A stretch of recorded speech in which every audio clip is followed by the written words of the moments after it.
All right, let's dive into a really bizarre thought experiment from the 18th century. It's one of those things that just completely breaks your intuition about what value even means. It's called the St. Petersburg Paradox, and trust me, it reveals a deep and surprising truth about how every single one of us makes decisions. So let me ask you something. I've got a game of chance I want you to play. Before I even tell you the rules, just think of a number. What's the absolute most you'd be willing to pay me right now for just one shot at this game? Go on, pick a number and really lock it in your head. Okay, you got your number? Here are the rules. It's super simple. We're going to flip a regular coin over and over until it lands on tails. If you get tails on the very first flip, you win $2.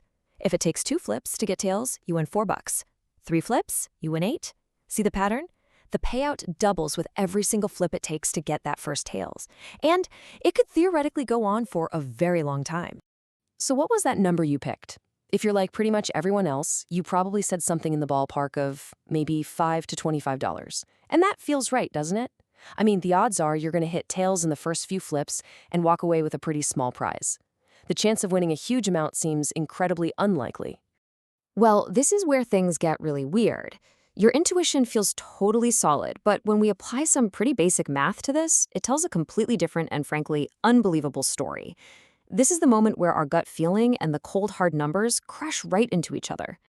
So to really break this down, we need a tool called expected value. It sounds complicated, but it's not. It's just how you figure out what a bet is worth on average.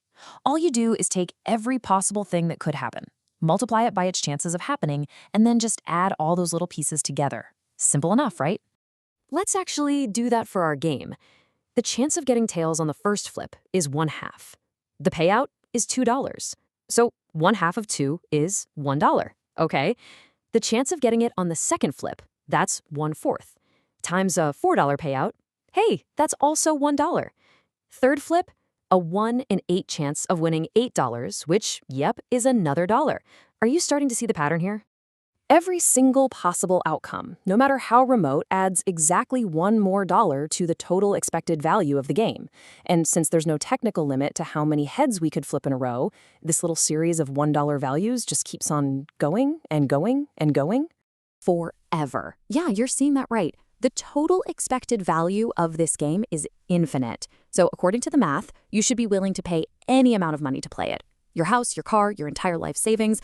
But of course, nobody in their right mind would do that. So, what on earth has gone wrong here?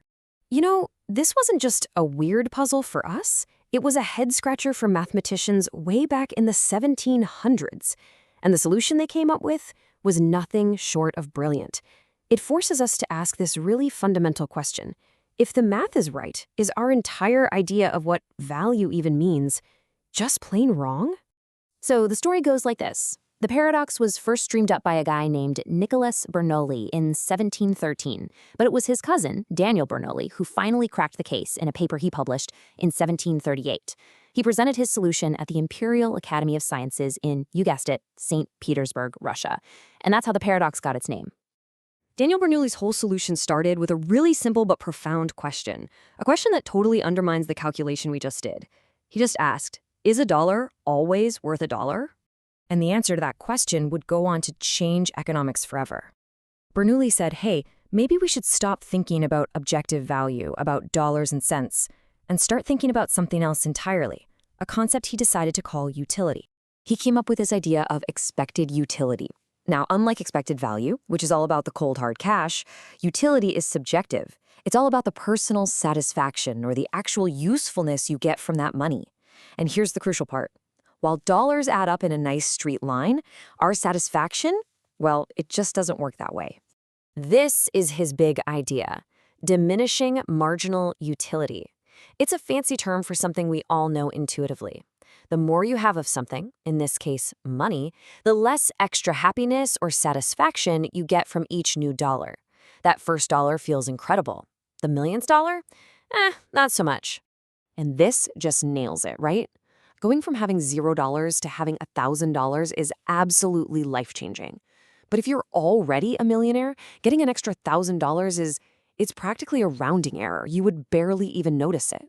The dollar amount is identical, but its utility, its actual impact on your life is completely different. Bernoulli even worked out a formula for this. He said the utility of money grows logarithmically with wealth. Now, that's just a fancy math way of saying what we already feel. As you get richer and richer, the extra kick of happiness you get from more money starts to flatten out. And guess what? When you go back and recalculate the St. Petersburg game using this idea of utility instead of raw dollars, the expected utility turns out to be a small, finite number. Pretty much exactly what people said they'd be willing to pay. So, you see, Bernoulli didn't just solve some nerdy math puzzle. He actually uncovered a fundamental principle of how our brains work. And this whole idea of utility isn't just some abstract thing from the 1700s. It is literally the hidden operating system you use to make decisions every single day, whether you realize it or not. It's the secret logic behind why we buy insurance, why most of us don't like taking crazy risks, why some people buy lottery tickets, and even how big financial companies think about those rare, catastrophic events they call tail risk. I mean, think about insurance. On paper, it's a losing bet. The expected monetary value is negative for you.